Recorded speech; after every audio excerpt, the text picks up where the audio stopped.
The Prime Minister promised caps and not cuts.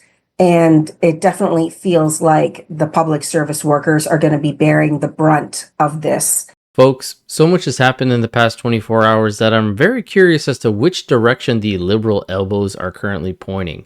So without further ado, let's get into today's news. Now, the first headline that I want to take a look at is the announcement from Trump in regards to his plan to put 50% tariffs on copper as well as almost 200% on pharmaceuticals. And this is because of his whole plan to increase domestic production, made in America, buy America, that kind of thing. So they're less reliant on other countries, which I understand. But in regards to the pharmaceutical section, he says that a lot of them left the country, and so if they want to come back and do business here, then they should move their stuff here, just like he said with the automotive sector. But in regards to copper, they do a lot of their copper imports from us, and it's not like you can really just uproot a copper mine and bring it to the States. So I don't understand the tariff part of this. In 2023, Canada exported more than $9 billion worth of copper. The United States imported 52% of that. China, 17%. Today we're doing copper. Copper, what would that tariff be on? The sectional tariff? I believe the tariff on copper, we're going to make it 50%. We'll have to wait to see the details. I think it could be quite harmful and disruptive because it's part of an integrated supply chain, much like the auto sector is. With sectors like automotive, another one of Trump's tariff targets, his administration says it wants to encourage domestic production.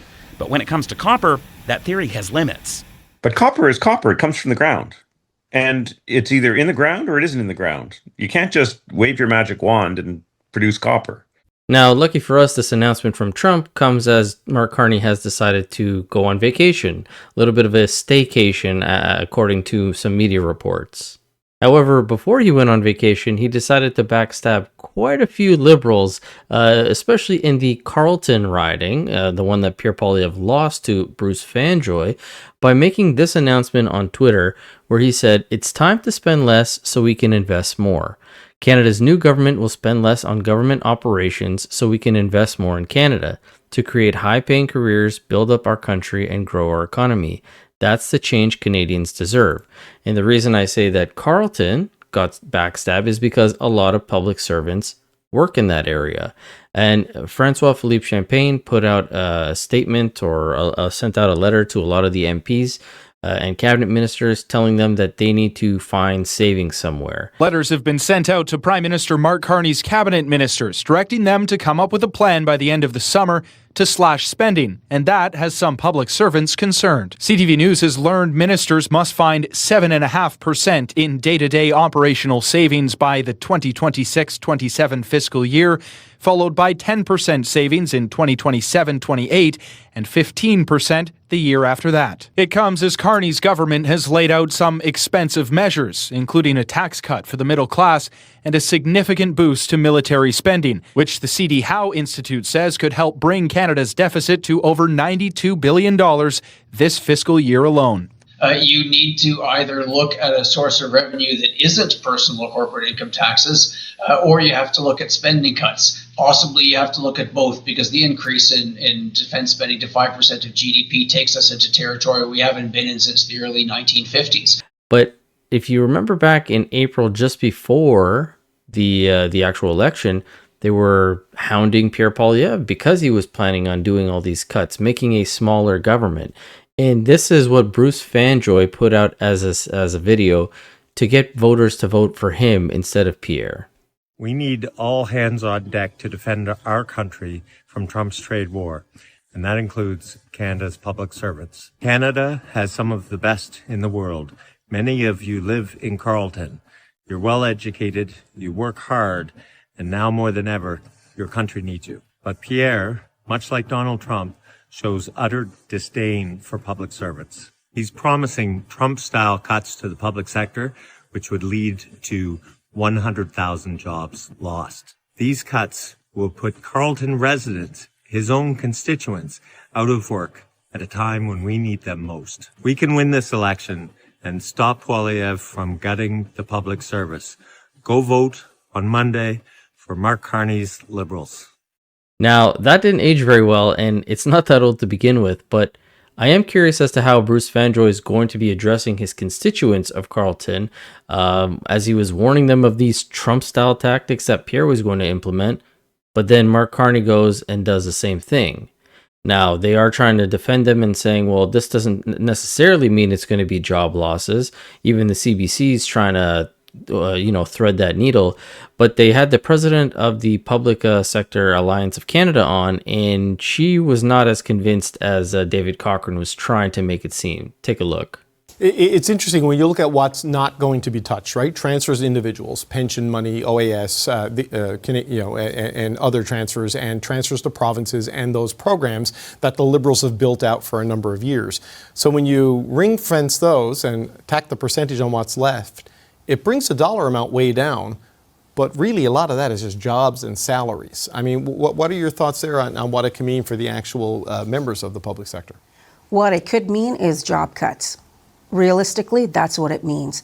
Because at the end of the day, these workers have very limited resources, and there's very few people to do the work in itself. Our population has grown. There's been a greater uptake of services.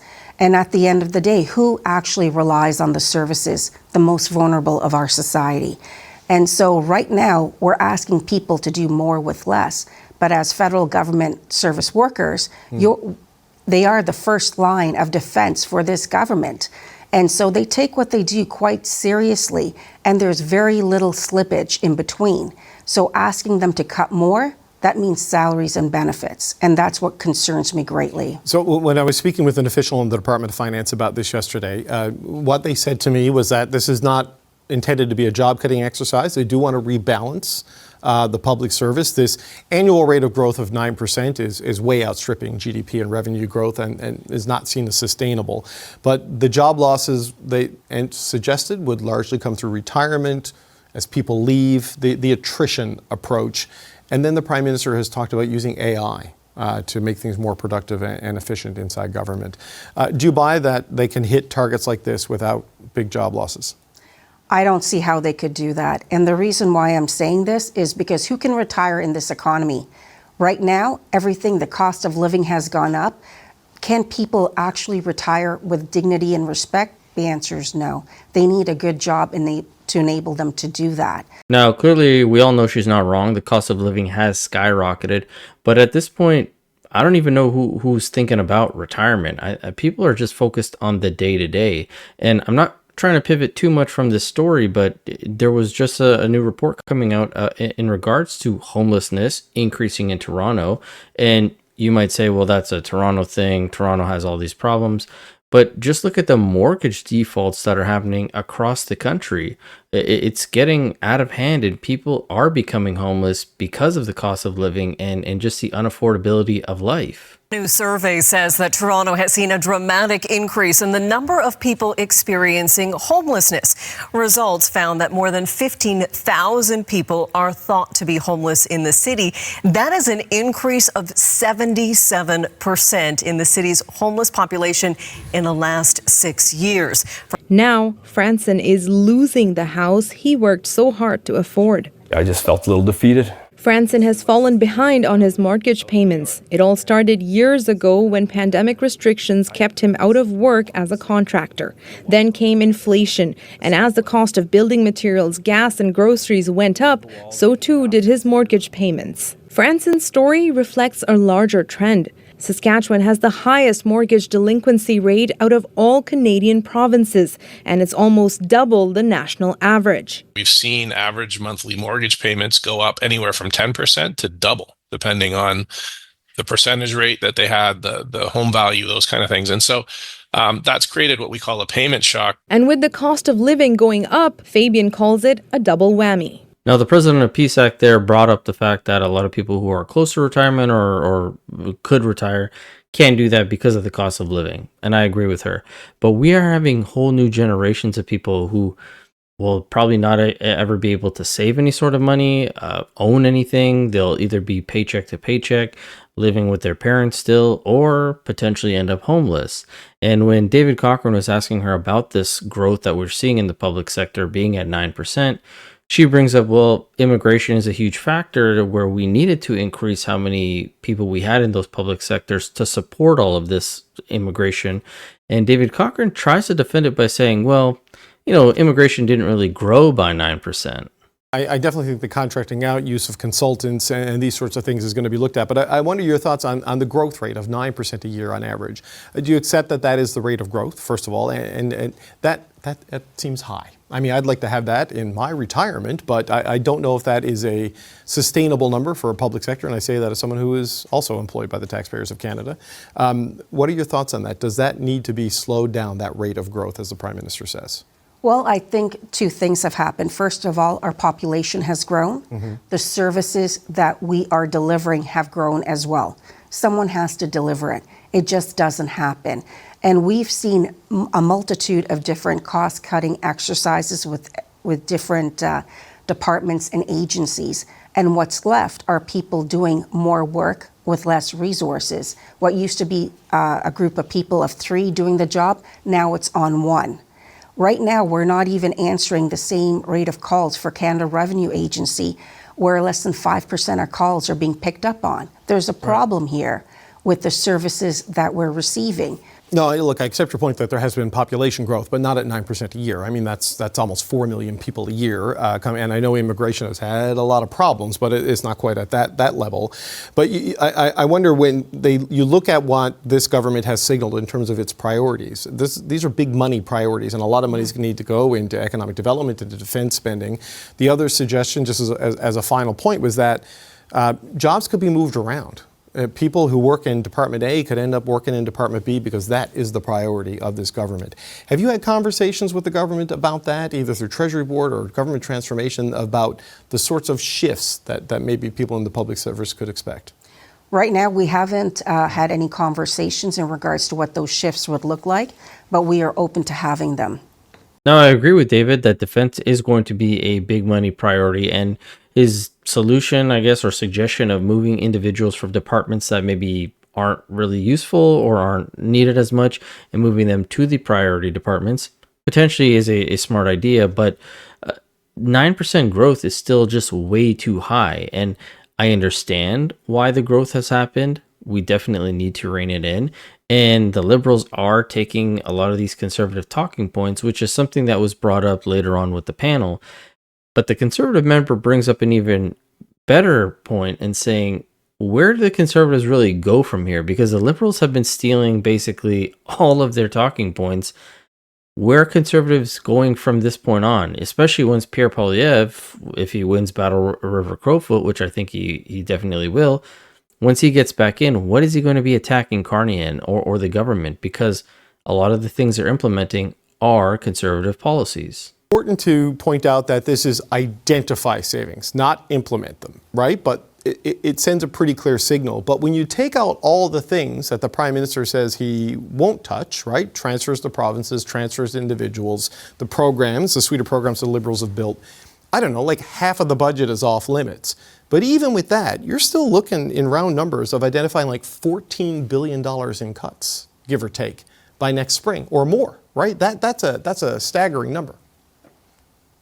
Yeah, it is staggering, and it's a far cry from the previous iteration of this Liberal government. Yes. I spent the last 2 months here of the Carney-led government. My head has been spinning in terms of trying to understand it. I look at these things in terms of the political outcomes that they'll lead to.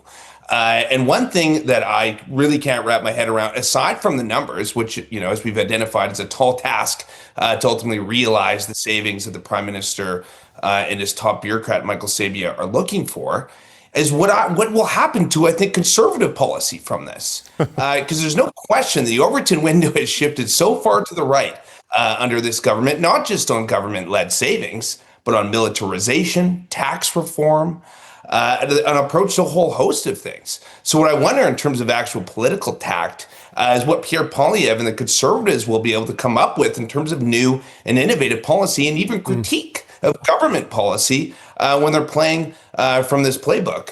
Beyond just the wheels falling off and the Prime Minister not being able to exceed or meet the ambition that he set, I'm not clear exactly how the Conservatives will be able to respond in this climate with what's being put forward right now. Well, Francois, it was interesting when I spoke to someone in finance yesterday, the building on what we learned from the letter that was first reported by the Globe and Mail. They said cabinet ministers have been told they can only identify like 3 top priorities from each department for the upcoming budget, and they got to find a way to pay for those priorities with the existing revenues that they have, which is Pierre Poilievre's dollar for dollar policy. So, like, to Michael's point, Canadians are kind of getting all the Pierre without the Pierre when it comes to what we're seeing financially. And that is what's so frustrating, especially for somebody who voted for Pierre, is that now they're just getting half-assed conservative policies implemented.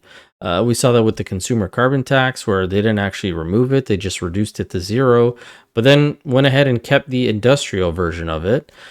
This middle-class tax cut that they keep talking about is a lot less than what the Conservatives were proposing. And now they're doing the dollar-for-dollar method that Pierre had been campaigning on, where everybody was just demonizing him, as I said, and calling him Trump, or these cuts are going to be so deadly. All your services are going to be cut. Your jobs are going to be lost, this, and that. And that's exactly what Carney is doing. It's just completely mind-blowing. But as always, I'd love to hear from you guys. Let me know what you think about all this in the comment section below. And as always, I will catch you guys on the next one. Thanks so much.